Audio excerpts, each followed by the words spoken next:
My husband, 38, and I, 34, have been married for 5 years. We have a 4-year-old daughter and a 3-month-old son. Our son has a health condition and needs to be fed every 40 to 80 minutes. I work in it and can easily work from home and generally make my own schedule. My husband works from 6 a.m. to 3 p.m. I get up every hour at night to feed our son so my husband can sleep. I drop our daughter off at kindergarten in the morning and then work and look after our son. I obviously don't get much sleep during the night, so I have started to go to sleep from 3:30 to 7 p.m. and I made it clear that I am not to be woken up unless it's an emergency. My husband looks after the kids and cooks tea while I'm asleep, and at 7 we all eat. After that, we take turns reading stories to our daughter as a bedtime ritual. She's usually down for the night at 8. Then my husband and I have us time from 8 to roughly 9:30, which is when he goes to sleep. After that, it's only me looking after our son, so my husband can sleep through the night. I usually do some more work and go to sleep at around midnight, but obviously very interrupted sleep since I have to get up every hour. My husband has started complaining recently. He doesn't think I should sleep in the afternoon because during that time childcare is on him completely. He wants some time to relax when he gets home. But the thighs is that I need a few hours of uninterrupted sleep too, otherwise I'll go crazy. Our son will most likely outgrow his condition and should be able to live a normal toddler life by the time he is 18 months. I can't possibly not sleep for another year and 3 months though. My husband isn't happy. Am I the idiot? You only gave birth 3 months ago, and your husband seems super selfish. It definitely seems to him you're just napping, and he's carrying the load. He's mistaken. First do this. Draw out a 24 hours timetable. Show the uninterrupted sleep comparisons so he can visualize it. If that does not work, tell him you will wake him tonight every hour at nighttime so he can comprehend the sheer agony of interrupted sleep, which isn't true sleep. Then do it.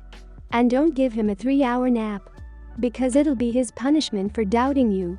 Because you're clearly pulling your weight. The only way he will understand what you go through is to experience it for himself.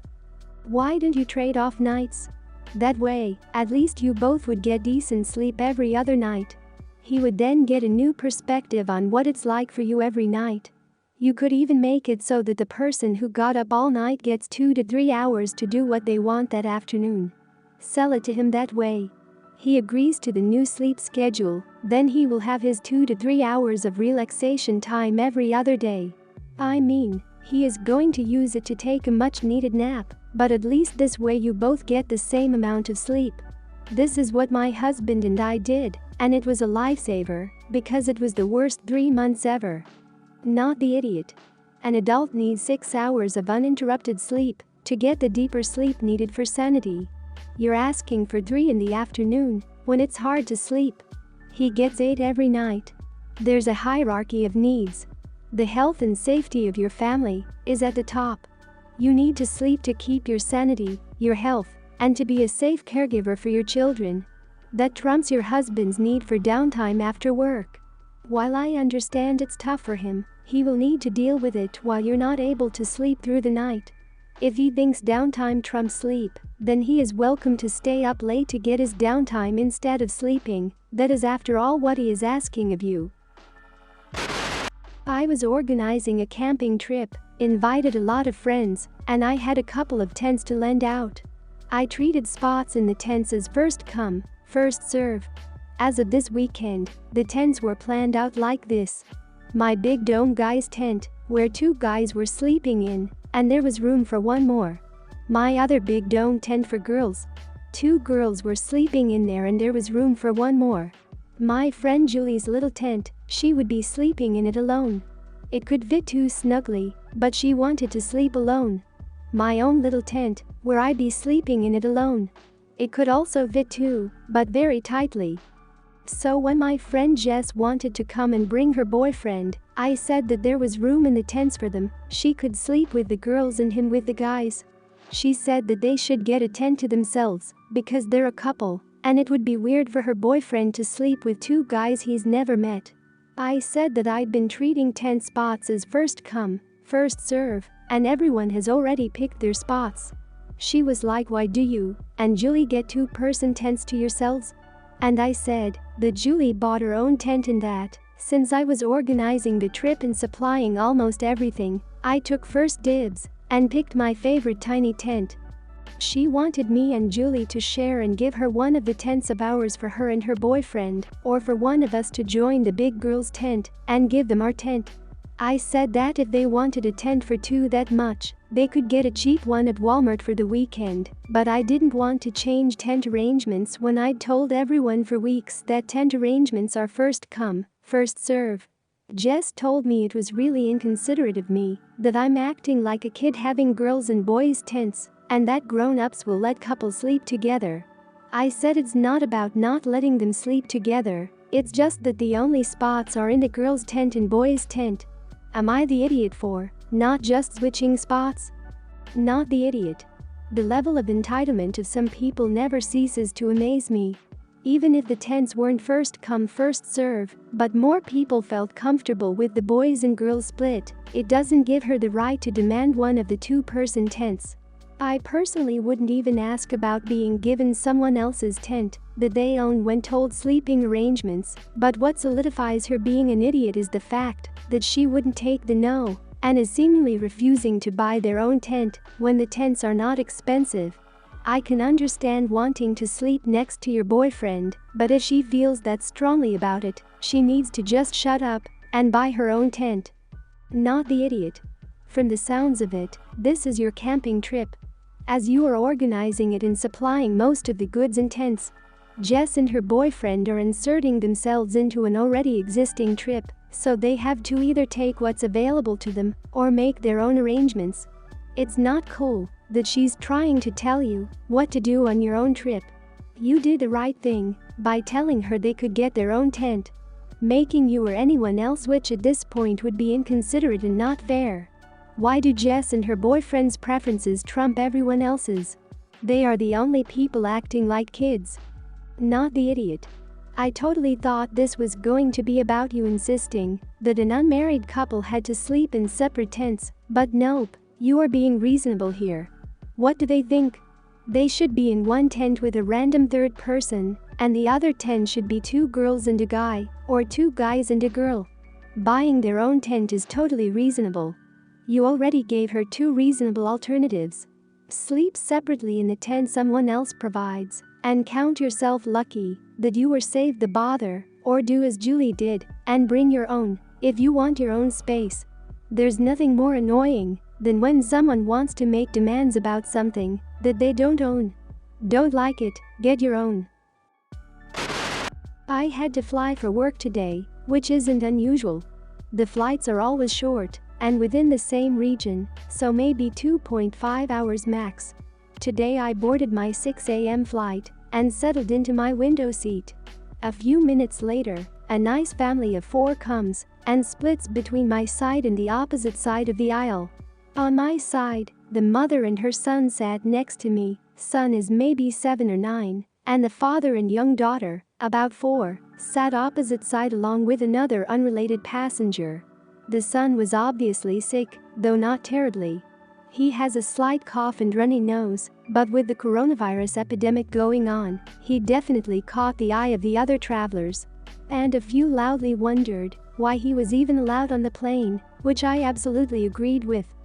He was in the aisle seat, and his mom sat next to me. He seemed to be having trouble sleeping, and the mom looked exhausted, so I offered the boy my window seat, figuring he could lay his head against the plane and fall asleep. I've been a nanny before and know how tiring a sick kid can be. We switched, putting me in the aisle, and the kid pretty much passed out. About an hour later, I pull out my Nintendo Switch and start playing Luigi's Mansion. That and headphones are the only thing I ever bring on these short trips for entertainment. The boy woke up about 10 minutes later and started quietly hinting to his mom that he wanted my game, but the mother didn't say anything to me.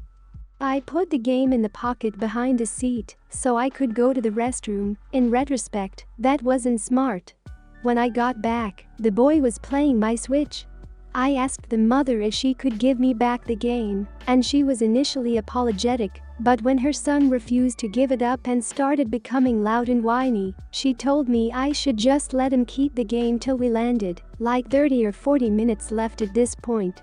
I kindly asked her to return the game. He was sick. It was a game that he could mess up my progress on. I'm aware that Luigi's Mansion isn't the most sophisticated game, but I'm not a gamer, so any progress I make on a game is exciting for me, and they should have asked for permission. The dad got involved and told the son to give me back the game immediately, which he did, but the mom was clearly upset with me the rest of the flight. The dad apologized once we got off the plane and offered me a Lysol wipe to wipe down the game, but the passenger that sat next to him and their daughter called me rude for not just giving the kid the game. So am I the idiot for not letting him keep the game? You are not the idiot, it is your game. The father is not the idiot, his wife is the idiot because gave the game to her son, or at least allowed him to take it. The passengers who assumed you should just lend out your Switch definitely are idiots. Kids need to be taught they can't have whatever they want, especially a stranger's belongings. Otherwise, we end up with entitled adults. You should not touch or take other people's stuff, and I don't know how the mother could ever be just okay with her kid taking your device. And how could she just tell you that you should let him keep playing? Does she really want to teach her son it's okay to take stuff from others without their permission and just refuse to give it back when they ask? Not the idiot. I'm a parent, and when my kids ask to use something that belongs to someone else, and the person responds with no, I use it to teach my children. I help them learn that other people's property is not theirs. No one is required to share with them. We teach them that it's nice to share treats and toys and whatever, but if they're uncomfortable doing it, then they're not obligated. This mom didn't even give you the respect of asking first if her son could use it, she just gave it to him. Then made you feel like a horrible person for not willingly leaving it in the clutches of a runny-nosed germ factory. She's definitely the idiot. Kudos to the dad, though, for showing some sanity. Not the idiot. That is totally inappropriate on their end. If the mom was in the middle and the kid on the window, he didn't get a hold of that game without her letting him. Just because airlines cram us into shared spaces does not mean your property is communal property. It's the parents' responsibility to bring activities to keep their young children occupied. Beyond the disease issue, he could have broken your Switch, and it could be challenging to get them to replace it. There's such an epidemic of bizarre and inappropriate parents. I do commend the father though. He seemed to be the only sensible one from this family. My ex broke up with me in January this year, saying he had feelings for his coworker, but had not acted on them yet. A few weeks later, a coworker posted that she had miscarried, the ex was the father, and they had gotten engaged. A couple weeks after that, I realized I was pregnant. It's ex's. I decided to keep it and informed ex. He asked for half of custody, which I've agreed to. I'm currently at 6 months. Ex and coworker are still engaged. She's apologized to me because ex didn't tell her about me, and she broke up with ex for about a month and only got back with him after he apologized to both of us. On the whole, coworker seems alright, and it's ex I'm mad at because he's lied to both of us, but I'm willing to co-parent with ex because regardless of my own feelings, he is legally entitled to his child, and I don't want to be one of those co-parents who talk crap about the other one. Just to make clear about company worker, she's nice enough, has apologized profusely for the cheating when she didn't even know it was cheating. She refused to get back with him until after he apologized to me. She has experience with kids, she's got a level head and a controlled temper, she's always seemed reasonable. Before the baby stuff, I just kind of wish she'd take a bit more of a backseat. They messaged me earlier today saying there was something they wanted to discuss. They had picked out names, while a coworker was pregnant. A coworker has had some additional tests that show she is unlikely to ever be able to carry to term, And as I don't intend to have any more children with X, her impending stepchild is her only chance to name a kid, so they want to use these names for my baby. They've provided a first and middle name for both a boy or a girl, and all the names are sentimental. They said they want these exact names and aren't willing to let me pick any. I have my own list of names, and I don't really like the ones they've picked. I also have a strong accent that they don't have, and one of the middle names I can't even say correctly. The O sounds like an A when I say it. I've responded, saying maybe we could come up with some different names together. When they said they'd already picked the names, I said maybe we could pick some different names as it's a different baby, and I also told them I can't pronounce one of the names properly, so I'd appreciate being able to switch out at least one with my pick. They basically said that I can name the next one because X knows I want multiple kids, but the thing is there's not really a guarantee I'll have a next one. Then they basically said there's two of them and one of me, so I'm outvoted. I've responded that I am carrying this baby, I won't be outvoted, and that I am officially saying no to all four names. While my main issue was only one of them, I reacted at the moment because I don't appreciate being outvoted on my child's name. They've responded calling me unempathetic and again saying I can name my next one, but this will be their only child.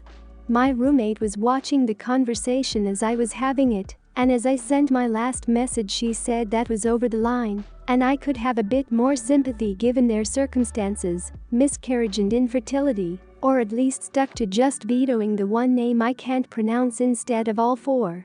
Am I the idiot? You are not the idiot. They are so far over the line of idiotness that they can't even see the line, they've never seen it, they can't even comprehend it exists. It's your body, you're giving birth to this child. They are effectively leaving you a single parent. Do you think for a second that they would even have anything to do with you or this child if they had had their baby? Heck no. Your roommate is an idiot too. You were not too harsh. I would have told them that they would have to fight for access to the child through court. If they're trying to emotionally manipulate you and outvote you already, and the child is not even born, I can't imagine what they will be like when it's here. Not the idiot. As far as I am concerned, you are the one going through the 9-month process of carrying this child. You are the one going to take care of it and breastfeed it and change its diapers, not the coworker. You do not owe them or her anything. You are already generous enough in forgiving their actions, they have no right to demand more from you. You had zero connection to the child they lost, and could have very well not even told your ex about your pregnancy, but you did so out of consideration. If they can't accept that, I think you should reconsider your friendship or acquaintance with them, as they seemingly have no respect for you even now. Please block them, or stop talking to them until you give birth. I've seen this happen too many times, and this never ends well for the mother. Once that baby comes around, a coworker is going to demand she be called mama. That she does more work than you, the baby sees her just as much or more, and that since the baby's name is sentimental to her, she's the actual mom. Your ex is absolutely garbage, and his actions before you found out you were pregnant shows that he doesn't care about you. I don't know what crack your roommate was on, but them losing a baby doesn't mean your world revolves around them, or your baby is a replacement. They aren't even showing you basic human decency.